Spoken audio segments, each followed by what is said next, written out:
Congratulations for wanting to learn Matlab. That means you got a job where it is used, taking a course, or you just want to branch out and try new things. Matlab's powerful. It comes with all of the features you'd ever need for anything from data analysis to audio processing and beyond. I'm a senior digital signal processing engineer, and I code in Matlab at least 9 hours per day. So the goal of this channel is to break you past any hurdles in a hurry so that you can get right to coding and begin realizing any goals that you've set out for yourself. The good news is, coding in Matlab is very easy compared to many other languages out there. As you can see in this window, Matlab is laid out in a way where you can see everything that you need to see, and its workflow is top-notch. Now what I've done here for the video is I have actually changed the font and the colors, so that this way things come out nice and clear and you can see exactly what I'm doing. So I'm going to start by showing you how you can do that too, if you want to make your Matlab look cool. And what you would do is you would go here to Preferences. And this is where all your setup will be, right in here. So for example, we could choose colors, and this will show that we could change the color of the text, change the color of the background. In this case, I changed the text to white, the background to black.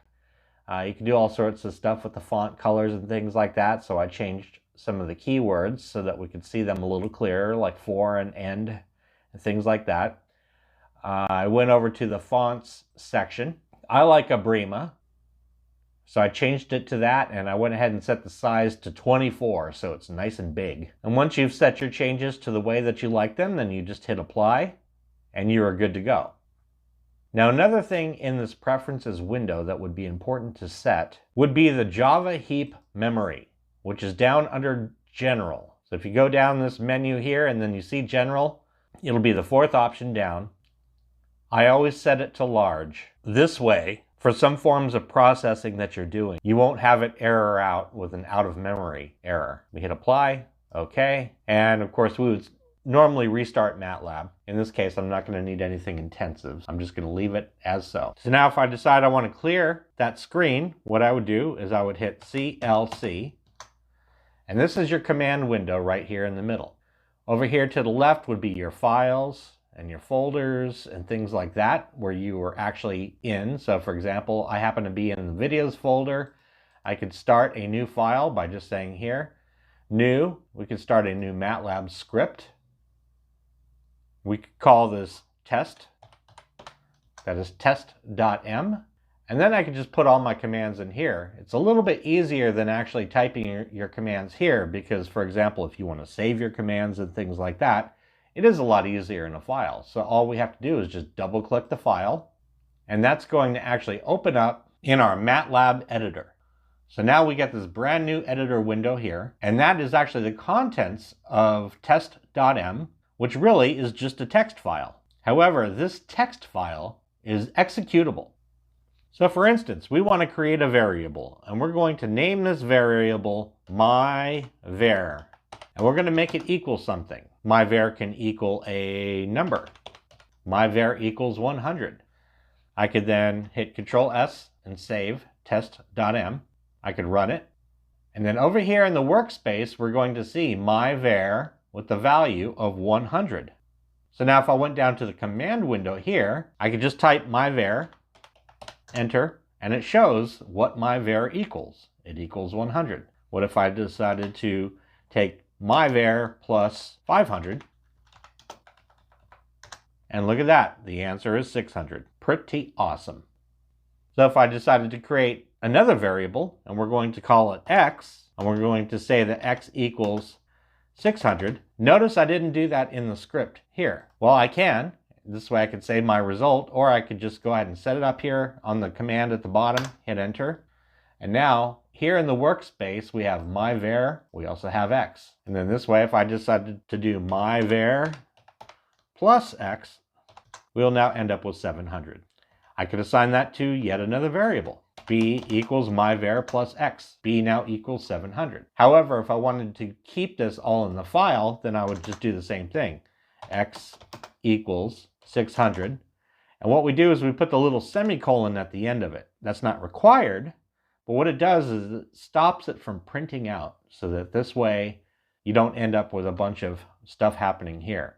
That'll become important when you start working with loops and things like that. Hit Control S, and then we will say b equals myvar plus x.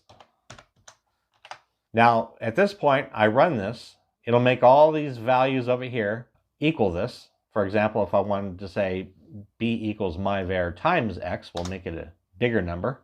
Run it. Now b is pretty big. B is 60,000. Now if I wanted to see the output, well, I could just type b. B equals 60,000. That's down here in the command window. Over here on the lower right, we have our command history. And this is every command you've put in. Now, I like to have a lot of commands saved because sometimes I might find that a month ago, for example, I was doing a set of commands and I was like, well, shoot, what was I doing there? I could actually step back that far. You could put it up to, I believe it's 1,000,000 commands. And we would also do that in the preferences. So if I go here to Home, this is your Home tab. See, we have our tabs right across the way here. Our Home tab, we could go to our preferences. And once our preferences window loads, we go to our command history, which is right down here. Last save is only 25,000 commands. That is a lot of commands, but I want to completely crank it up. So I'm just going to take it up to the max, however many commands there are. I normally type it in, but I can't remember if it's 1,000,000 or if it's 2,000,000, but whatever the max. Okay, so it's 1,000,000 commands. So I'm going to say apply and OK. And this way, the command history window here on the lower right will save 1,000,000 commands.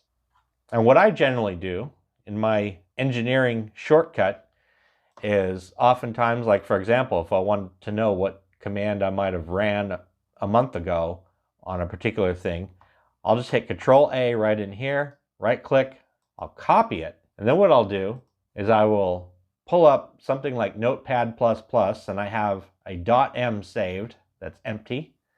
Hit Control V, and everything is color-coded to Matlab. But I can step all the way back and find whatever command I'm looking for. So there's a little trick right there. So now that we've gotten it out of the way to show you a little bit about how the Matlab window works, I'm going to show you another neat little trick. And this would be the F9 trick. Anywhere that we want to go, for example, we could actually evaluate the code right there, which means we could actually run that piece of code by just highlighting it and then hitting F9. And what will happen is it assigns that value to X. So if I decided, for example, I wanted to change X to 5,000,000. I want to see its printout below, so I'm going to omit the colon on the end. I'm just highlighting up to that point, then I just hit F9 on my keyboard. And now X is 5,000,000. How big is B going to be? Because right now, B is 60,000. But now we're going to take 5,000,000 times 100. And let's go ahead and see what we get. I just highlighted that, hit F9, and now it would be 50,000,000. Wow. We're in the money, folks. Now at my job, I have a running test.m script that is always available to me. And it has so many lines of code on it. And generally what I'll do is I will just highlight everything, hit Control and R. And what that'll do is that will comment out every single line that I've highlighted. Commenting out means to make the code not run. So if I were to run this with everything commented out, that means nothing will happen. It does nothing. Comments are there so that this way we can leave little comments for other people reading our code or for ourselves to remember why we did what we did. So this could be now theoretically a brand new script. Y equals 40, for example, and X equals 8,000. Z equals 0.009. So now if I run this, and what I'll do here is I'm going to clear all these variables off to the right because we want to start nice and fresh. So I'm just going to type clear all.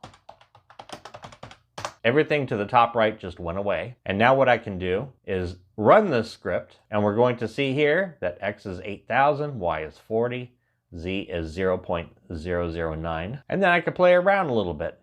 X times z will now become a smaller number. X is now 72 because y, which is 8,000 times 0.009 equals 72. I could make it really large by dividing it. X divided by z. It will now become 8.8889 times 10 to the 5th power, or 1/2000th of Elon Musk's net worth. Now, if I decided I want this code back that was uncommented and I wanted to continue on, then what I would do is I would just hit Control and T. And there it is. It is now uncommented, and that is executable code just like the rest of it. What I'm doing here, x was equal to 500,000, and then what I did was I overwrote x to now equal 8,000. So what I could do is I could highlight this line, hit Control R, which would comment that, or you could just type a % symbol here because % means comments. I could type %. I'm writing a comment. Yay. Pretty handy. Now what if I decided I wanted to write you a paragraph? Well, shoot, I'd either have to sit there and write a paragraph up in here, which would be really weird.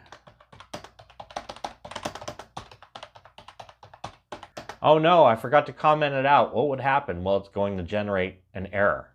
See, if I run the code, I run test, Matlab is going to become confused. Invalid expression, right? That's in line 1, it tells you. So you could click that, wherever it's at, you could click that and it'll take you right to the line. And it doesn't understand what's going on. Invalid expression, check for missing multiplication operator, missing or unbalanced delimiters, or other syntax error. To construct matrices, use brackets instead of parentheses, right? It just doesn't know what's happening. Now I could comment this out by just putting in my little % here, run it, and now it will not generate an error. See, look at that. Now it's happy. All the variables are where they're supposed to be. All's fine in the world. But what if I decided I wanted to write an entire paragraph? Well, what I could do is I could actually do the % sign, and then I could use the left bracket, and then I could go down right below and hit the % sign and the right bracket. And now what that's done is that has set up a block. I could type anything in here. Doesn't matter what it is. I can't break anything. You know why? Because it turns all green, which means it's all a comment. And I can just write. So I use that a lot for cheaters method. Sometimes what I'll do is I'll actually grab pieces of code and drop it in here where it's all commented out, and then I could reference it when I'm writing my code down below. So that's another cool, handy little trick that you can do. Now I run this, and it will run without error. And look at that. So this is episode 1. This is my very first video on this channel, Matlab Whisperer. And I will continue getting deeper into Matlab tricks as you would use them at work without all the fluff, so that you could become a Matlab coding genius in a very short time. If you could kindly make sure to like and subscribe, I really do appreciate it. Leave questions or suggestions down in the comments below, and that will give me fodder when I'm creating new videos, teaching fine folks like yourself. Thank you for watching.